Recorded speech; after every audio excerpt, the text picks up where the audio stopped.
ಕಾಂಗ್ರೆಸ್ ಪಕ್ಷದಲ್ಲಿ ದಿಢೀರ್ ಅಂತ ಬೆಳವಣಿಗೆ ಆಗಿರುವಂಥದ್ದು. ಪ್ರಭಾವಿ ಸಚಿವರಾದ KN ರಾಜಣ್ಣ ರಾಜೀನಾಮೆಗೆ ಹೈಕಮಾಂಡ್ ಸೂಚನೆ ಕೊಟ್ಟಿದ್ದ ಮಾಹಿತಿ ಕೂಡ ಲಭ್ಯ ಆಗ್ತಾ ಇರೋದು. ಇದ್ರ ಬಗ್ಗೆ ಮಾತನಾಡಿದ ತುಮಕೂರು ಭಾಗದ ಶಾಸಕರಾದಂಥ ಸುರೇಶ್ ಗೌಡರು ಮಾತನಾಡ್ತಾ ಹೋಗ್ತೇನೆ. ಸರ್, ತಮ್ಮ ಕೂಡ ಈ ವಿಚಾರ ಗಮನಕ್ಕೆ ಬಂದಿದೆ ಅಂತ ಭಾವಿಸ್ತೀನಿ. ಈಗ ಮತಗಳ್ಳತನ ವಿರುದ್ಧವಾಗಿ ಅಂದರೆ ರಾಹುಲ್ ಗಾಂಧಿ ಅವರು ಅಭಿಯಾನ ಮಾಡಿದ್ರು. ಮಹದೇವಪುರದಲ್ಲಿ ಈ ರೀತಿಯಾದಂಥ ಘಟನೆ ಇದೆ. ನಮ್ಮ ಸರ್ಕಾರದ ತಪ್ಪಿದೆ, ಲೋಪ ಇದೆ, ಲೋಕಸಭಾ ಚುನಾವಣೆ ನಮ್ಮ ಸರ್ಕಾರ ಇತ್ತು ಅಂತ ಮಾತನಾಡಿದ್ದಾರೆ. ಇದೇ ಒಂದು ರೀತಿ ಮುಳುವಾಯ್ತಾ ಅಂತ. ರಾಜಕಾರಣ ರಾಜಣ್ಣವರು ಯಾವಾಗಲೂ ನೇರವಾಗಿ ಮಾತಾಡುವಂಥವ್ರು. ಇವತ್ತು ಸತ್ಯವನ್ನ ಹೇಳಿದ್ದಾರೆ ರಾಜಣ್ಣ. ಅಂದರೆ ನಮ್ಮ ಕಾಲದಲ್ಲಿ ನಮ್ಮ ಸರ್ಕಾರ ಇದ್ದಾಗ ನಮ್ಮ ಅಧಿಕಾರಿಗಳ ಲೋಪ ಅಂತೇಳಿ ಸತ್ಯವನ್ನ ಹೇಳಿದ್ದಾರೆ. ಸತ್ಯ ಯಾವಾಗಲೂ ಕಠೋರವಾಗಿರುತ್ತೆ. ರಾಜಣ್ಣವರು ಯಾವಾಗಲೂ ನೇರವಾದಿಗಳು, ಸತ್ಯವನ್ನ ನೇರವಾಗಿ ಹೇಳುವಂಥವ್ರು. ಅವರ ಪಕ್ಷದ ಆಂತರಿಕ ವಿಷಯ ಅದು ಒಂದು ಭಾಗ. ಅಂದರೆ ಅದು ಅವರ ಹೈಕಮಾಂಡು ಮತ್ತು ಕಾಂಗ್ರೆಸ್ಗೆ ಬಿಟ್ಟಂಥ ವಿಚಾರ. ಆದರೆ ಸತ್ಯ ಯಾವಾಗಲೂ ಕಠೋರವಾಗಿರುತ್ತೆ ಅನ್ನೋದಕ್ಕೆ ಇದು ಸಾಕ್ಷಿ. ಆದರೆ ರಾಜಣ್ಣವ್ರಿಗೆ ನನ್ನ ಅಭಿಪ್ರಾಯ ಏನಂದರೆ, ಜಿಲ್ಲೆಗೆ ಒಬ್ಬ ಹಿರಿಯ ನಾಯಕರು, ನೇರವಾಗಿ ಹೇಳುವಂಥವ್ರು, ಒಳ್ಳೆಯವರು. ಅವರು ರಾಜಕೀಯದಲ್ಲಿ ಹೇಳಬೇಕು ಅಂದರೆ ತುಂಬ ಒಳ್ಳೆಯವರು ಅವರು. ಅದರಿಂದ ಸಿದ್ದರಾಮಯ್ಯನಿಗೆ ಯಾವಾಗಲೂ ಒಂದು ಸ್ಟ್ರಾಂಗ್ ಆಗಿದ್ದಂಥವ್ರು. ಅವ್ರಿಗೆ ರಾಜೀನಾಮೆ ತಗೊಳ್ಳೋವಂಥ ಪರಿಸ್ಥಿತಿ ಬಂತಲ್ಲ ಅಂತೇಳಿ ನಮಗೆ ನೋವಿದೆ. ನಾನು ರಾಜಣ್ಣವ್ರಿಗೆ ಹೇಳ್ತೀನಿ, ನೀವು ಸತ್ಯ ಹೇಳಿದ್ದೀರಾ, ನೀವು ಯಾಕೆ ರಾಜೀನಾಮೆ ಕೊಡ್ತೀರಾ? ಖಂಡಿತ ರಾಜೀನಾಮೆ ಕೊಡಬೇಡ್ರಿ. ರಾಹುಲ್ ಗಾಂಧಿ ಕರೆಕ್ಟಾಗಿ ಹೇಳಿದ್ದೀರಾ ನೀವು. ಯಾಕೆಂದರೆ ಇದು ರಾಹುಲ್ ಗಾಂಧಿಯವರು ಬಾಲಿಷ್ಯ ಥರ ಹೇಳಿಕೆ ಕೊಟ್ಟಿದ್ದಾರೆ. ಅಂದರೆ ಮತಗಳ್ಳತನ ಆಗಿದೆ ಇಲ್ಲಿ ಅಂತೇಳಿ. ಅವ್ರದೇ ಸರ್ಕಾರ, ಕಾಂಗ್ರೆಸ್ ಸರ್ಕಾರ ಇದ್ದಾಗ, ಅವ್ರದೇ ಅಧಿಕಾರಿಗಳಿದ್ದಾಗ ಅವರೇ ಅದನ್ನು ತನಿಖೆ ಮಾಡಿಸ್ಬೇಕಾಗಿದೆ. ಅದು ಬಿಟ್ಟು ಇವತ್ತು ಎಲೆಕ್ಷನ್ ಕಮಿಷನ್ ನೋಟಿಸ್ ಕೊಟ್ಟಿದೆ.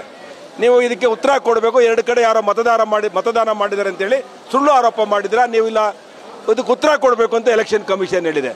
ಅದಕ್ಕೆ ನಾನು ಈ ಸಂದರ್ಭದಲ್ಲಿ ರಾಜಣ್ಣವ್ರಿಗೆ ಹೇಳೋದಿಷ್ಟೇ, ಸತ್ಯವನ್ನು 100ಕ್ಕೆ 100 ಹೇಳಿದಿರಾ, ನಿಮ್ಮ ಜೊತೆ ನಾವೆಲ್ಲ ಇರ್ತೇವೆ.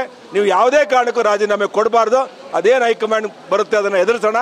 ನಾವು ಜಿಲ್ಲೆಯವರು ಎಲ್ಲ ಶಾಸಕರು ಪಕ್ಷಾತೀತವಾಗಿ ನಿಮ್ಮ ಜೊತೆ ಇರ್ತೀವಿ ಅಂತೇಳಿ ನಾನು ಇದನ್ನು ನನ್ನ ಅಭಿಪ್ರಾಯವನ್ನು ಹೇಳಿದ್ದೇನೆ. ಸರ್, ಈಗ ಸ್ವಪಕ್ಷದಲ್ಲಿ ಈ ರೀತಿಯಾದಂಥ ಹೇಳಿಕೆನೇ ಪ್ರಮುಖವಾಗಿ ಮುಳುವಾಯ್ತು ಅವ್ರು ರಾಜೀನಾಮೆ ಪಡೆಯೋದಕ್ಕೆ ಅಂತ. ನೋಡ್ರಿ, ಯಾವಾಗಲೂ ನಾನು ಕೂಡ ಕೆಲವೊಂದು ಸಂದರ್ಭ ಸತ್ಯವನ್ನು ಹೇಳಿದ್ದೇನೆ. ಸತ್ಯ ಹೇಳಿ ನನ್ನ ಒಂದ್ಸಲಿ ಜಿಲ್ಲಾ ಅಧ್ಯಕ್ಷರಾಗಿ ರಾಜೀನಾಮೆ ತಗೊಂಡ್ರು. ಸತ್ಯ ಯಾವಾಗಲೂ ಕಠೋರವಾಗಿರುತ್ತೆ. ಅದನ್ನು ಅರಿಸ್ಕೊಳ್ಳುವಂಥ ಶಕ್ತಿ ರಾಜಕೀಯ ಪಕ್ಷಗಳಿಗೆ ಇರಬೇಕು. ಅದರಿಂದ ನಾನು ಈ ಸಂದರ್ಭದಲ್ಲಿ ಯಾವಾಗಲೂ ಹೇಳೋದಿಷ್ಟೇ, ಈ ದೇಶದಲ್ಲಿ ಪ್ರಪಂಚದಲ್ಲೇ ಸತ್ಯ ಕಠೋರವಾಗಿರುತ್ತೆ. ಅದಕ್ಕೆ ನೇರವಾಗಿ ಹೇಳಿದ್ರೆ ರಾಜಣ್ಣನ ಶಿಕ್ಷಣ ಎಲ್ರಿಗೂ ಬರುತ್ತೆ. ಅದರಿಂದ ಈ ಪ್ರಪಂಚದಲ್ಲಿ ಯಾರೂ ಸತ್ಯ ಹೇಳಲ್ಲ. ಸತ್ಯ ಯಾವಾಗಲೂ ಸತ್ಯವಾಗಿ ಇರುತ್ತೆ. ಆದರೆ ಇತಿಹಾಸದಲ್ಲಿ ರಾಜಣ್ಣವ್ರು ಇರ್ತಾರೆ. ಅದನ್ನು ಮಾತು DK ಶಿವಕುಮಾರ್ ವಿರುದ್ಧವಾಗಿ ಕೆಲವೊಂದು ಹೇಳಿಕೆಯನ್ನು ಕೊಡ್ತಾ ಬರ್ತಾರೆ ಬಹಿರಂಗವಾಗಿ. ಇದೆಲ್ಲ ಒಂದು ಕಡೆ ಮುಳುವಾಯ್ತಾ ಅಂತ. ನೋಡ್ರಿ, ಅವರ ಪಕ್ಷದ ಆಂತರಿಕ ವಿಷಯಗಳು. DK ಶಿವಕುಮಾರ್ ಬಗ್ಗೆ ಹೇಳಿಕೆ ಕೊಡ್ತಾರೋ ಅವರ ಆಂತರಿಕ ವಿಷಯಗಳು. ಆದರೆ ಎಲೆಕ್ಷನ್ ವಿಷಯದಲ್ಲಿ ಏನು ಇವತ್ತು ರಾಹುಲ್ ಗಾಂಧಿ ಇಲ್ಲಿ ಬಂದು ಕರ್ನಾಟಕದಲ್ಲಿ ಬಂದು ಹೋರಾಟ ಮಾಡಿ ಎಲೆಕ್ಷನ್ ಕಮಿಷನ್ ಅಂತ ಒಂದು ಕಾನ್ಸ್ಟಿಟ್ಯೂಷನಲ್ ಬಾಡಿಗೆ ನಂಬಿಕೆ ಇಲ್ಲ ಅಂತೇಳಿ, ಈ ದೇಶದ ಜನ 78 ವರ್ಷಗಳಿಂದ ಈ ದೇಶಕ್ಕೆ ಸ್ವಾತಂತ್ರ್ಯ ಬಂದಾಲಿಂದ ಮತ ಹಾಕೊಂಬರ್ತಿದ್ದಾರೆ. ಅದು ನಂಬಿಕೆ ಇಟ್ಕೊಂಡಿದೆ. ಈ ದೇಶದ ಜನಗಳು ಕೂಡ ಎಲೆಕ್ಷನ್ ಕಮಿಷನ್ ಮೇಲೆ ನಂಬಿಕೆ ಇದ್ದಾರೆ. ಆ ನಂಬಿಕೆಗೆ ದ್ರೋಹ ಮಾಡೋಕ್ಕೆ ರಾಹುಲ್ ಗಾಂಧಿ ಬಂದು ಹೇಳಿಕೆ ಕೊಟ್ಟರು. ಆ ನಂಬಿಕೆ ದ್ರೋಹ ಆಗಿರೋಂಥ ಸಂದರ್ಭದಲ್ಲಿ ರಾಜಣ್ಣವರು ಸತ್ಯವನ್ನು ಹೇಳಿದ್ರು.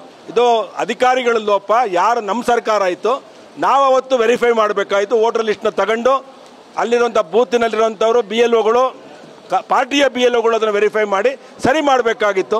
ಎಲ್ಲೋ ಒಂದು ಕಡೆ ತಪ್ಪಾಗಿದೆ, ಇದು ನಮ್ಮದೇ ತಪ್ಪು ಅಂತ ಸತ್ಯ ಹೇಳಿದ್ರು.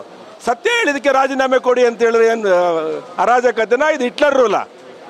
ಎಂತೆಂಥ ಹಿಟ್ಲರ್ಗಳು, ಮುಸೋಲಿನಿ ಅಂತವ್ರನ್ನ ಈ ಪ್ರಪಂಚ ನೋಡಿದೆ. ಅದರಿಂದ ಈ ರೀತಿಯ ಧೋರಣೆಗಳು ಕಾಂಗ್ರೆಸ್ಗೆ ಒಳ್ಳೇದಾಗಲ್ಲ. ಸತ್ಯವನ್ನು ಹರಿಸ್ಕೊಳ್ಳುವಂಥ ಶಕ್ತಿ ಕಾಂಗ್ರೆಸ್ಗೆ ಇರಬೇಕು. ಅದರಿಂದ ರಾಜಣ್ಣವ್ರ ಜೊತೆ ನಾವೆಲ್ಲ ನೈತಿಕವಾಗಿ ನಿಂತ್ಕೊಳ್ತೇವೆ. ಇದು ಕೂಡ ತುಮಕೂರು ಗ್ರಾಮಾಂತರ ಭಾಗದ ಶಾಸಕ ಸುರೇಶ್ ಗೌಡರ ಸ್ಪಷ್ಟವಾದ ಮಾತು. ರಾಜಣ್ಣವರು ಕೂಡ ಸತ್ಯವಾದ ಮಾತನ್ನು ಹೇಳಿದ್ದಾರೆ. ಹೈಕಮಾಂಡ್ಗೆ ಸತ್ಯವನ್ನು ಹೇಳಿದ್ರಾಗಲ್ಲ, ಹೀಗಾಗಿ ರಾಜೀನಾಮೆ ಪಡಿತಾರ ಒಂದು ಮಾತನ್ನು ಕೂಡ ಹೇಳ್ತಾ ಇದ್ದಾರೆ. ಕ್ಯಾಮ್ರಾ ಪರ್ಸನ್ ಗಿರೀಶ್ ಜೊತೆ ಅನಿಲ್ ಕಲ್ಕೆರೆ, TV9 ಬೆಂಗಳೂರು.